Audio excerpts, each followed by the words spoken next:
প্রিয় দর্শক, আপনি কি জানেন যে 2025 সালে WHO এর তথ্য অনুসারে বাংলাদেশের প্রায় 28% প্রাপ্তবয়স্ক মানুষ উচ্চ রক্তচাপ বা হাইপারটেনশনে ভুগছেন। অর্থাৎ প্রতি 10 জনের মধ্যে প্রায় 2 থেকে 3 জন এই রোগে ভুগছেন। তার চেয়ে বড় কথা হলো এই 28%-এর মধ্যে প্রতি 100 জনের মধ্যে মাত্র 16 জন তাদের হাইপারটেনশন কিছুটা কন্ট্রোলে রাখতে পারছেন। আবার 2025 সালের আরেকটি রিপোর্ট অনুসারে ভারতের 29% মানুষ হাইপার টেনশনে ভুগছেন। অর্থাৎ ইন্ডিয়ার প্রায় প্রত্যেক 3 জন মানুষের মধ্যে একজন মানুষের এই উচ্চ রক্তচাপের সমস্যা রয়েছে। এবং সব থেকে আরো অবাক করা বিষয় হলো যে সমস্ত মানুষদের উচ্চ রক্তচাপের সমস্যা একবার শুরু হয় তাদের 80% মানুষই কিন্তু ব্লাড প্রেশারকে কন্ট্রোলে রাখতে বা নিয়ন্ত্রণে রাখতে অক্ষম হয়ে পড়েন। ব্লাড প্রেশার নিয়ন্ত্রণে রাখতে অক্ষম হওয়ার যে সমস্ত প্রধান কারণগুলি আমরা জানি সেগুলি হলো ব্লাড প্রেশার বেড়ে যাওয়ার পরেও unhealthy food habit, unhealthy lifestyle, smoking বা ধূমপান,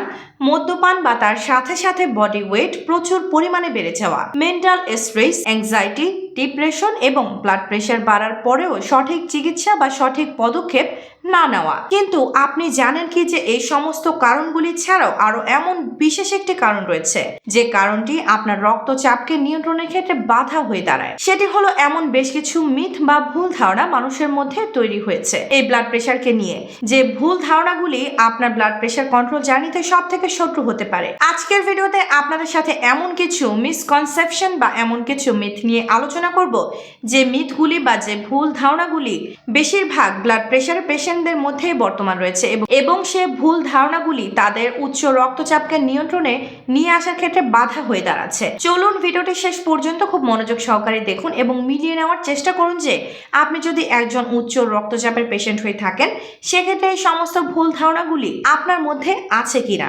আসসালামু আলাইকুম, hello friends, welcome to healthy style. To know how to healthy everyday please subscribe our channel. আমাদের উদ্দেশ্য আপনি থাকুন হেলদি সব সময়। তো সর্বপ্রথম বেশিরভাগ হাই ব্লাড প্রেশারের পেশেন্টদের মধ্যে যে ভুল ধারণাটি রয়েছে এবং যে ভুল ধারণা সে মানুষটিকে ভীষণ বড় বিপদের সম্মুখীন করতে পারে সেটি হলো যে উচ্চ রক্তচাপ বা হাই ব্লাড প্রেশার তেমন কোনো বড়সড় সমস্যা নয়। আপনাদের জানিয়ে রাখি যে এই হাই ব্লাড প্রেশার বা উচ্চ রক্তচাপকে সাইলেন্ট কিলার বা নীরব ঘাতকও বলা হয়। এই হাই ব্লাড প্রেশারের সমস্যা আপনার শরীরে যখন একবার শুরু হয়ে যায় প্রাথমিকভাবে আপনার শরীরে তেমন কোনো বড়সড় লক্ষণ দেখতে পাওয়া যায় না, এই কথাটা ঠিক। কিন্তু ভেতরে ভেতরে আপনার এত বড় ক্ষতি করতে শুরু করে যার পরিণতি ভবিষ্যতে গিয়ে আপনাকে অনেক বেশি দিতে হয়। এই হাই ব্লাড প্রেশারের জন্য অজান্তে হঠাৎ করে আপনার হার্ট অ্যাটাক হয়ে যেতে পারে, আপনার ব্রেন স্ট্রোক হয়ে যেতে পারে, আপনার কিডনির সমস্যা সৃষ্টি হতে পারে, আপনার কিডনি ড্যামেজ হয়ে যেতে পারে, আপনার ভিশন লস বা দৃষ্টিশক্তি হ্রাস হতে পারে, বা আপনি সম্পূর্ণভাবে দৃষ্টিশক্তি হারিয়ে ফেলতে পারেন, আপনার সেক্সুয়াল ডিসফাংশন হতে পারে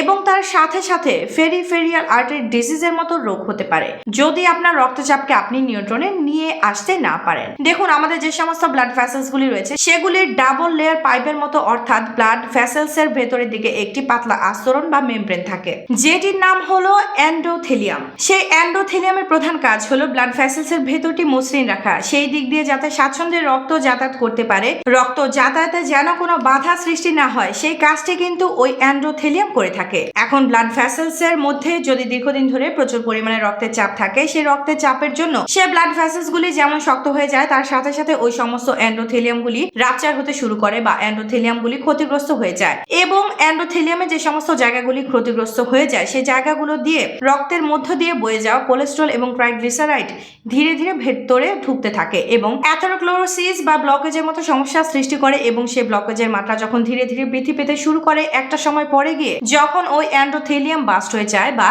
এন্ডোথেলিয়াম ফেটে যায় সেই জায়গার মধ্যে ধীরে ধীরে রক্ত জমাট শুরু করে এবং হার্ট পর্যন্ত, আমাদের ব্রেন পর্যন্ত প্রয়োজনীয় অক্সিজেনেটেড ব্লাড পৌঁছাতে পারে না বলে হার্ট অ্যাটাক বা ব্রেন স্ট্রোকের মতো সমস্যা সৃষ্টি হয়। অতএব আপনি বুঝতে পারলেন যে আপনার ব্লাড প্রেশার যদি দীর্ঘদিন ধরে অনিয়ন্ত্রিত অবস্থায় থাকে সেটি আপনার হার্ট অ্যাটাক বা ব্রেন স্ট্রোকের জন্য খুব বড় একটা কারণ হতে পারে। আবার অনেক পেশেন্টের বক্তব্য হলো তারা বলেন যেহেতু আমার মা বাবা দুজনের ব্লাড প্রেশারের সমস্যা ছিল তাই আমি যাই করি না কেন, যে সাবধানতাই অবলম্বন করি না কেন আমার ব্লাড প্রেশার তো হবে। আবার অনেকের বক্তব্য হলো যেহেতু আমার মা বাবা বা দাদু আমার পরিবারের কারোর কোনোদিন ব্লাড প্রেশারের সমস্যা ছিল না, অতএব আমাদেরও কোনোদিন ব্লাড প্রেশারের সমস্যা হতেই পারে না। দেখুন, আপনার পরিবারের মানুষদের ব্লাড প্রেশারের সমস্যা থাকলে আপনার ব্লাড প্রেশারের ঝুঁকি অনেকটা বেড়ে যায়, যদিও এই কথাটা ঠিক, কিন্তু আপনার পরিবারের মানুষদের ব্লাড প্রেশার থাকলেই যে আপনার ব্লাড প্রেশার হবে এমনটা কোনো কথা নেই। এক্ষেত্রে আপনি যদি সাবধানতা অবলম্বন করতে পারেন তবে ব্লাড প্রেশার থেকে আপনি অনেকখানি দূরে থাকতে পারবেন। ঠিক একইভাবে আপনার পরিবারে যদি কারো কোনোদিন ব্লাড প্রেশার নাও থেকে থাকে,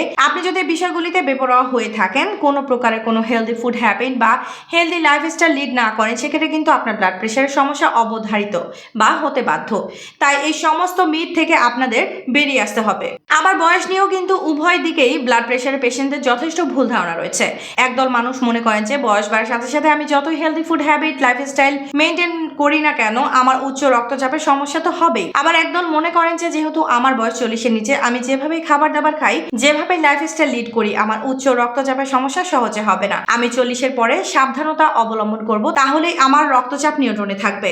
দেখুন, বয়স বাড়ার সাথে সাথে রক্তচাপের ঝুঁকি বা প্রবণতা অবশ্যই বৃদ্ধি পায়। এর পেছনে বিজ্ঞানসম্মত বেশ কিছু ব্যাখ্যাও রয়েছে। কিন্তু আপনি হেলদি ফুড হ্যাবিট বা লাইফস্টাইল লিড করার পরেও আপনার অল্প বয়সে ব্লাড প্রেশার বাড়তে পারে না এমনটা নয়। দেখুন, ব্লাড প্রেশার বাড়ার বয়স যেমন একটা কারণ, বংশগত কারণ যেমন একটা কারণ, আপনার অন্যান্য ফুড হ্যাবিট এবং লাইফস্টাইলও কিন্তু অনেক বড় একটা কারণ হতে পারে। তাই আপনার বয়স কম হোক বা বয়স বেশি হোক, আপনার রক্তচাপের দিকে কিন্তু আপনাকে অবশ্যই নজর দিতে হবে। আরো একটি ভুল ধারণা বেশিরভাগ মানুষদের মধ্যে রয়েছে, যেহেতু আমার শরীরে ব্লাড প্রেশার বাড়ার কোনো সিমটম নেই, অতএব আমার ব্লাড প্রেশার কোনোদিন বৃদ্ধি পাবে না। দেখুন, আমি আগে বলেছি যে ব্লাড প্রেশার কিন্তু সাইলেন্ট কিলার, অর্থাৎ প্রাথমিকভাবে আপনার শরীরের ব্লাড প্রেশারে তেমন কোনো সিমটম দেখতে পাওয়া যায় না। আপনি জানেন কি যে স্বাস্থ্য সম্বন্ধীয় কোন বিষয়টির উপরে প্রতিদিন সবথেকে বেশি সংখ্যায় ইন্টারনেটে সার্চ করা হয়? সেটি হলো সিমটম অফ ডিজিজ। আমাদের শারীরিক কোনো সমস্যা হলে সর্বপ্রথম আমরা ইন্টারনেটে সার্চ করে দেখি যে সেই রোগ যদি হয় তাহলে আমাদের শরীরে কোন কোন সিমটম দেখতে পাওয়া যেতে পারে, একজন হাই ব্লাড প্রেশারের পেশেন্টের কি কি সিমটম হতে পারে।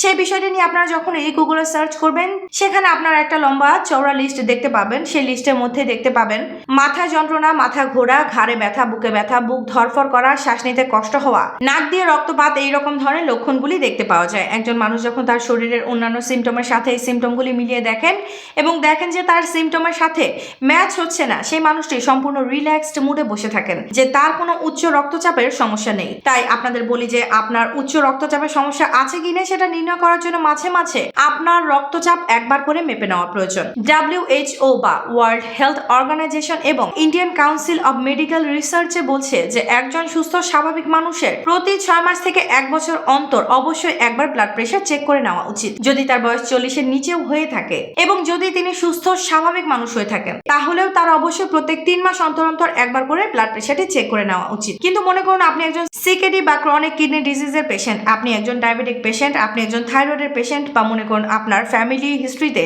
হার্ট অ্যাটাক বা হাই ব্লাড প্রেশারের ইতিহাস রয়েছে এবং বয়স আপনার 40 পার হয়ে গেছে, এরূপ পরিস্থিতিতে অবশ্যই প্রত্যেক মাসে একবার করে আপনার ব্লাড প্রেশারটি চেক করে নেবেন। এবং যদি আপনি একজন ব্লাড প্রেশারের পেশেন্ট হয়ে থাকেন, সেক্ষেত্রে প্রত্যেক সপ্তাহে একবার করে ব্লাড প্রেশার চেক করা কিন্তু বাধ্যতামূলক। আবার লবণ খাওয়া নিয়েও ব্লাড প্রেশার বিষয়ে ভ্রান্ত ধারণার শেষ নেই। অনেকে মনে করে যে আমরা তো কাঁচা লবণ খাই না, সেক্ষেত্রে আমার ব্লাড প্রেশার বাড়ার তো কোনো চান্সই নেই। দেখুন, আপনাদের বলে দেই, আপনি যদি একজন সুস্থ স্বাভাবিক মানুষ হয়ে থাকেন, সেক্ষেত্রে ওয়ার্ল্ড হেলথ অর্গানাইজেশন এবং Indian council of medical research বলছে যে সারাদিনে আপনি 1 চামচ বা 5 গ্রাম লবণ খেতে পারেন। এখন দেখুন, ধরে নিলাম আপনি কাঁচা লবণ খান না, বা অথবা রান্না বান্নাতে আপনি লবণ কম ব্যবহার করেন, কিন্তু সেই সমস্ত খাবার দাবার ছাড়াও সারাদিনে আমরা অন্যান্য যে সমস্ত খাবার খাচ্ছি, অর্থাৎ মনে করুন চিপস, চানাচুর, কেক, বিস্কিট, পাঁপড়, আচার, সস, এই সমস্ত খাবারের মধ্যে এত পরিমাণে লবণ ব্যবহার করা হয় যেটা আমরা কোনোদিনও ভেবে দেখি না। এছাড়া লবণ নিয়ে আরো বেশ কিছু ভুল ধারণা রয়েছে। অনেকে মনে করেন যে আমি তো ব্ল্যাক সল্ট বা বিট লবণ খাচ্ছি, কেউ বলেন আমি রক সল্ট বা সৈন্ধব লবণ খাচ্ছি, আবার অনেকে বলেন যে লবণ আমরা ভেজে নিয়ে খাচ্ছি, সেক্ষেত্রে আমার রক্তচাপ বাড়ার কোনো ঝুঁকি নেই। দেখুন, আপনাদের বলে দেই, সে লবণ যেই লবণই হোক না কেন, সেই লবণের মধ্যে অবশ্যই সোডিয়াম উপস্থিত থাকবে, যেটি আপনার রক্তচাপের ঝুঁকিকে বাড়িয়ে দিতে পারে। এবং আরো একটা জিনিস আপনাকে মনে রাখতে হবে যে আপনি লবণ কম খেলে আপনার রক্তচাপ বাড়ার ঝুঁকি কমে যাবে, এটাও কিন্তু একটা ভুল ধারণা। তার কারণ লবণ অবশ্যই আপনার রক্তচাপ বাড়িয়ে দিতে পারে, কিন্তু তার সাথে সাথে আরো বিভিন্ন ফ্যাক্টর আপনার রক্তচাপ বাড়ানোর জন্য দায়ী হয়ে থাকে। তাই এই ভুল ধারণা থেকেও আপনাকে বেরিয়ে আসতে হবে। আবার অনেকে মনে করেন যে আমি যদি একবার ব্লাড প্রেশারের মেডিসিন শুরু করে দিই, তাহলে সারা জীবন আমাকে মেডিসিন খেয়েই চলতে হবে। আবার অনেকে মনে করেন যে আমার তো এখন ব্লাড প্রেশার নর্মাল হয়ে গেছে, আমার আর ব্লাড প্রেশারের মেডিসিন খাওয়ার দরকার নেই। এসব ভেবে দেখা যায় তিনি চিকিৎসকের কোনো পরামর্শ ছাড়াই হঠাৎ করে প্রেশার মেডিসিনটিকে বন্ধ করে দেন। সেক্ষেত্রে আপনাদের বলি, উভয় ক্ষেত্রে কিন্তু আপনার বিপদ আসতে পারে। সর্বপ্রথম মনে করুন আপনার প্রচুর পরিমাণে হঠাৎ করে ব্লাড প্রেশার বেড়ে গেছে। সেক্ষেত্রে যদি আপনি সাবধানতা অবলম্বন না করছেন, চিকিৎসকের কাছে না যাচ্ছেন, মেডিসিন না খাচ্ছেন, তার ফলে রক্তচাপ নিয়ন্ত্রণে না আসার জন্য আপনার কিন্তু প্রচুর পরিমাণে ক্ষতি হতে পারে। এবং তার সাথে সাথে এই রক্তচাপের ওষুধ যদি আপনি একবার শুরু করে দেন, আপনি আর সারা জীবনে বন্ধ করতে পারবেন না, এটাও কিন্তু আপনার একটা ভুল ধারণা। তার কারণ আপনি যদি healthy lifestyle, healthy food habit এবং প্রপার ট্রিটমেন্টে যদি আপনি থাকতে পারেন, সেক্ষেত্রে ধীরে ধীরে আপনার রক্তচাপ স্বাভাবিক হয়ে আসে। তখন আপনি অবশ্যই চিকিৎসকের পরামর্শ অনুযায়ী ধীরে ধীরে ব্লাড প্রেশার মেডিসিনটি বন্ধ করতে পারেন। আবার অনেকে মনে করেন আমার ব্লাড প্রেশার নর্মাল হয়ে গেছে, আমি ওষুধ বন্ধ করে দেবো। আপনাদের বলি যে চিকিৎসকের পরামর্শ ছাড়া যদি আপনার ব্লাড প্রেশার মেডিসিনটি বন্ধ করে দেন, সেটি কিন্তু হিতে বিপরীত হতে পারে। সেটি আপনার শরীরে প্রচুর ক্ষতি সাধন করতে পারে। তাই এই বিষয়টিও আপনাদের মনে রাখতে হবে। অবশেষে আপনাদের একটা কথাই বলতে চাই যে ব্লাড প্রেশার নিয়ে আর উদাসীনতা নয়, ব্লাড প্রেশার নিয়ে কোনোদিনই অবহেলা করা যাবে না। যদি আপনার মনের মধ্যে এখনো এই সমস্ত ভ্রান্ত ধারণাগুলো থেকে থাকে, তাহলে অবশ্যই সমস্ত ভুল ধারণাগুলি মনের থেকে বের করে দেওয়ার চেষ্টা করুন এবং ব্লাড প্রেশারকে নিয়ন্ত্রণে রাখুন। নিজে সুস্থ থাকুন এবং পরিবারকে সুস্থ রাখার জন্য সচেতন থাকুন। আশা করি ভিডিওটি আপনাদের ভালো লেগেছে, ইনফরমেটিভ লেগেছে। যদি ভালো লেগে থাকে তাহলে অবশ্যই ভিডিওটিকে লাইক করবেন। এখনো পর্যন্ত আমাদের ইউটিউব চ্যানেলটি যদি আপনারা সাবস্ক্রাইব না করে থাকেন, তাহলে অবশ্যই চ্যানেলটিকে সাবস্ক্রাইব করে পাশে থাকা বেল আইকনে প্রেস করে রাখার অনুরোধ রইল। ইনশাআল্লাহ খুব শীঘ্রই দেখা হচ্ছে এইরকম ইনফরমেটিভ এবং স্বাস্থ্য উপকারী ভিডিওর সাথে। ততক্ষণ নিজেদের খেয়াল রাখবেন। আপনাদের সুস্থতা এবং দীর্ঘ কামনা করছি। আল্লাহ হাফেজ।